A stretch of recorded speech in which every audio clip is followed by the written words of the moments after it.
In un mio vecchio video, ho parlato della God Mode, ovvero una cartella che racchiudeva tutte le funzioni nascoste del sistema. In questo video invece, parleremo della Super God Mode, uno script che crea un collegamento a tutte le funzioni nascoste di Windows e non solo. Apriamo il nostro script su GitHub. Purtroppo lo script è solo in lingua inglese, se lo masticate un po', potrete leggere come funziona, ma non perdiamo tempo e scarichiamo i file nei primi due link sotto la voce asset.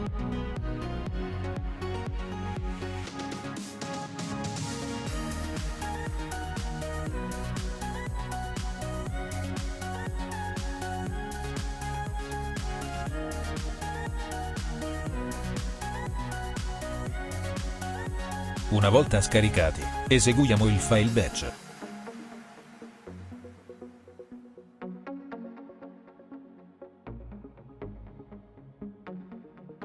Prima di cliccare su Run Script, soffermiamoci a vedere, sotto Control Outputs, tutte le categorie di collegamenti che verranno create.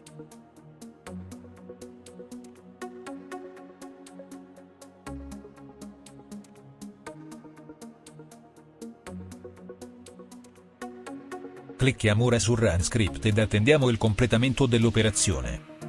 Già potete vedere che ha creato la cartella Super God Mode nella stessa directory dello script, nel mio caso il desktop. Una volta terminato l'operazione, premiamo un tasto qualsiasi della tastiera ed apriamo la cartella creata dallo script. Qui, possiamo notare che, lo script, ci ha creato i collegamenti a tutte le impostazioni di sistema, anche quelle più nascosti, insieme a tutte le cartelle nascoste di sistema e non solo. Date un'occhiata per vederlo voi stessi. Anche i CLSID, che vi metterò in descrizione.